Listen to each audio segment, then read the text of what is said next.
안녕하세요, 여러분. 업무 전문가를 위한 프롬프트 엔지니어링 실전 가이드 세 번째 시간입니다. 오늘은 프롬프트 작성 시 따라야 하는 핵심 원칙, 즉 프롬프트 엔지니어링 핵심 원칙에 대해 알아보겠습니다. 저는 진행자 제니이고요. 생성형 데스크탑 애플리케이션 AI 파일럿 스마티지 개발자 저스틴님, 그리고 생성형 AI 초보자 탐님과 함께합니다. 어서 오세요, 두 분. 안녕하세요. 저스틴입니다. 안녕하세요. 탐입니다. 프롬프트 엔지니어링. 아직은 어렵지만 오늘 제대로 배우고 싶습니다. 사용자가 생성형 AI에게 생성을 지시하는 명령어, 이것을 프롬프트라고 합니다. 프롬프트 엔지니어링은 생성형 AI가 사용자의 의도를 정확히 이해하고 원하는 결과를 생성하도록 프롬프트를 설계하고 최적화하는 기술입니다. 마치 숙련된 요리사가 레시피를 이해하고 재료의 특성을 고려하여 최고의 요리를 만드는 것처럼요. 프롬프트는 생성형 AI라는 특별한 요리사에게 주는 레시피와 같습니다. 사용자의 요구에 맞는 좋은 프롬프트들을 분석해보면 공통적인 특징들이 있습니다. 이 특징들이 바로 프롬프트 작성 원칙의 기반이 됩니다. 오늘은 그 핵심 원칙들을 살펴보겠습니다. 첫 번째 원칙은 명확성 및 구체성입니다. AI가 원하는 결과를 이해하기 쉽도록 지시사항은 정확하고 명확해야 합니다. 오늘 뉴스 요약해줘 대신 오늘 경제 뉴스 중 주요 사건 5개를 요약해줘처럼 구체적으로 요청하는 것이 더 효과적입니다. 환경 문제에 대해 글을 써줘라는 모호한 프롬프트보다는 10대 청소년들이 이해하기 쉽도록 플라스틱 오염이 해양 생태계에 미치는 영향을 설명하는 500자 정도의 글을 써줘. 실제 사례와 통계를 포함해줘. 와 같이 단계적으로 구체화하는 것이 좋습니다. 어떤 결과를 얻기 원하는지 명확하게, 그리고 그것을 글로 옮기는 연습을 하면 좋습니다. 그럼 처음에는 두루뭉실하게 시작해도 되지만 점차 명확하고 구체적으로 바꿔가야 한다는 거네요. 마치 그림을 그리는 과정처럼요. 더 간결하게 작성해줘에서 시작해서 전문 용어를 줄이고 쉬운 단어로 바꿔줘와 같이 구체적이고 설명적인 언어를 사용해야 합니다. 고령화 문제에 대해 써줘보다는 고령화 문제를 시급히 해결해야 할 필요성을 주장하는 설득력 있는 에세이를 작성해줘가 더 좋습니다. 원하는 결과에 대한 요구사항을 명확하게 구체화하고 길이, 스타일, 형식, 내용에 대한 제한을 두는 것이 효과적입니다.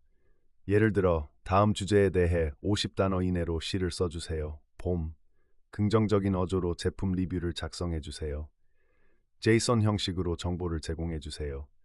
특정 단어에 폭력, 차별은 사용하지 마세요. 와 같이 제한을 둘 수 있습니다. 두 번째 원칙은 예시 활용입니다. 예시를 사용하는 것은 명확한 의사소통의 가장 효과적인 방법 중 하나입니다. 마치 새로운 도시에서 길을 찾을 때처럼요. 예시는 특정한 글쓰기 스타일이나 톤, 전문적인 문서 형식, 창의적인 작업, 복잡한 데이터 분석 등을 요구할 때 특히 효과적입니다. 예를 들어, 인공지능은 의료 진단의 정확도를 높이고 의료진의 업무 효율성을 개선하는 데 큰 도움이 됩니다. 예를 들어, 엑스레이 판독에서 AI는 95% 이상의 정확도를 보여주고 있습니다. 와 같이 예시를 포함할 수 있습니다. 세 번째 원칙은 맥락 제공입니다. 모든 지시에는 맥락이 존재하며 이를 이해하는 것은 명확한 지시와 효과적인 수행을 위해 필수적입니다. 작업에 대한 배경 정보나 특정 환경에 대한 설명은 AI의 이해를 높입니다. 소프트웨어 개발 트렌드에 대한 보고서를 작성해 주었보다는 2023년 한국의 소프트웨어 개발 트렌드에 대해 작성해 줘처럼 특정 산업이나 주제, 대상 독자를 명시하는 것이 좋습니다. 보고서 작성과 같은 단순 지시 대신 경영진 보고를 위한 지난 분기 실적 보고서, 특히 매출 증가율과 신규 고객 유치 현황 중점과 같이 맥락을 포함하는 것이 좋습니다. 생성하기를 원하는 것으로 단순 지시를 작성하고 생성하기를 원하는 이유, 생성 결과가 어떤 모습이 되길 원하는지, 왜 그렇게 되길 원하는지 묻고 답하는 과정을 통해 맥락을 파악할 수 있습니다. 답할 때는 작업에 대한 배경 정보, 특정 환경, 산업, 주제, 대상 독자 등을 고려해야 합니다. 생성 결과가 어떤 모습이어야 하는지, 왜 그렇게 되어야 하는지 묻고 답하면서 맥락을 파악할 수 있겠네요. 네, 맞아요. 네 번째 원칙은 반복적 개선입니다. 한 번의 프롬프트 입력으로 원하는 결과를 얻기는 어렵습니다. 프롬프트를 입력하고 결과를 받고 다시 검토하고 부족한 점을 파악해서 프롬프트를 개선하는 과정을 반복해야 합니다. 어떤 부분이 잘 작동했고 어떤 부분이 미흡했는지 분석하고 더 구체적인 지시사항을 추가하거나 다른 표현 방식이나 구조를 시도하고 필요한 경우 톤이나 스타일을 조정해야 합니다.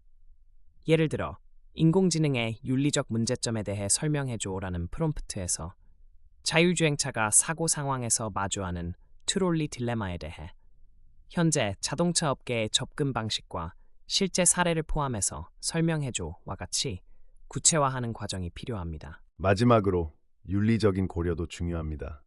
책임감 있는 프롬프트 작성, 편향 방지, 긍정적이고 건설적인 접근을 항상 유념해야 합니다. 오늘 프롬프트 엔지니어링의 핵심 원칙, 명확성, 구체성, 예시 활용, 맥락, 반복적 개선, 그리고 윤리적 고려에 대해 알아봤습니다. 이 원칙들을 기억하고 적용한다면 생성형 AI를 더욱 효과적으로 활용할 수 있을 것입니다. 시청해주셔서 감사합니다.